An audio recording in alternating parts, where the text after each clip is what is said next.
Au printemps 2018, 2 études réalisées respectivement par le CNRS et le Muséum national d'histoire naturelle dressaient un constat alarmant. En 17 ans, un tiers des oiseaux a disparu des campagnes françaises et cette disparition s'accélère. L'association Animal Cross a décidé d'en savoir plus. Nous nous sommes rendus sur le site de l'Écopole du Forêt pour accompagner un bagueur bénévole qui participe à l'un des programmes nationaux de suivi des oiseaux qui se nomme le programme STOC, suivi temporel des oiseaux communs. 126, 173 de longueur alaire. Le protocole appliqué est très strict. Il est basé sur un échantillonnage d'oiseaux 4 fois par an durant la période de reproduction. Regardez, il prend appui, son troisième appui c'est la queue. Est-ce un adulte ou est-ce un jeune? Ah. Alors.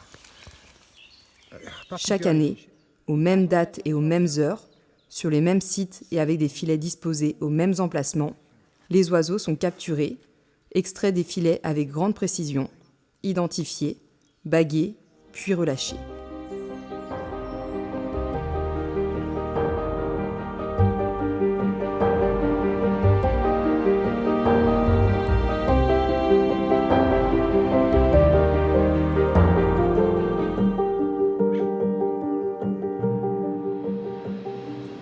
Avant d'être relâchés, ils sont pesés, leur sexe et leur âge sont évalués et des mesures sur les longueurs de l'aile et du tarse sont réalisées.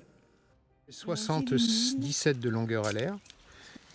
Voilà, c'est ça. Regardez, les rémiges qui sont en mu, c'est celle-là. 1 et 2.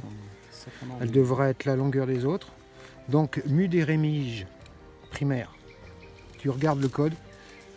Donc, c'est plus de 2 ans. Jeune, calotte rouge. Donc, c'est un mâle. En plus, tu le mettras, il a des pays. Regarde. Ah. Donc, il participe à la couvaison. Dingue. C'est très reptilien. L'ensemble des données est ensuite rassemblé et analysé au niveau national via des modèles. Ces suivis sont très importants puisqu'ils permettent de calculer les variations spatiales et temporelles de l'abondance des populations nicheuses d'oiseaux communs.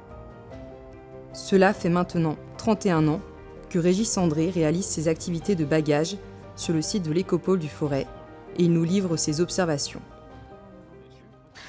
Sur la zone là, de l'Écopole du Forêt, nous, ce qu'on a constaté, c'est une réduction vraiment drastique des rossignols. On a perdu, en l'espace de 30 ans, 60% des rossignols. On a une deuxième espèce qui est vraiment dérivée, c'est le pouilleux véloce.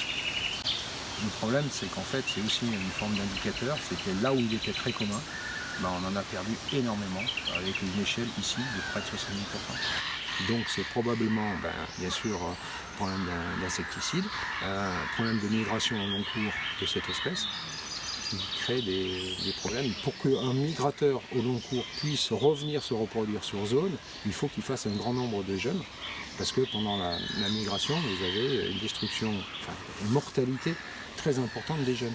Donc si en plus vous surrajoutez le phénomène « je trouve plus d'insectes parce qu'il y a des pesticides », les couples n'élèvent plus qu'une seule portée de 5 jeunes, ça ne va pas suffire.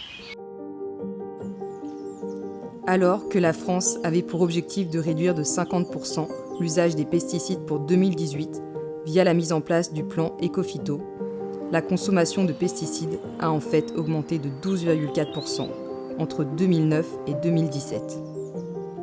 Pendant que la France tergiverse sur le cas du glyphosate, des dérogations sont délivrées pour les néonicotinoïdes, connus pour ses effets délétères sur les oiseaux. À côté de cela, 20 espèces d'oiseaux en déclin et figurant sur la liste rouge de l'Union internationale pour la conservation de la nature sont chassées en France. L'État vient ainsi de soumettre un projet d'arrêté en juillet 2020 permettant l'abattage de plus de 17 000 tourterelles des bois, alors que cette espèce menacée d'extinction a subi un déclin de ses effectifs de 78% depuis les années 1980. À ces éléments s'ajoute l'impact du réchauffement climatique qui commence à se faire sentir chez certaines espèces.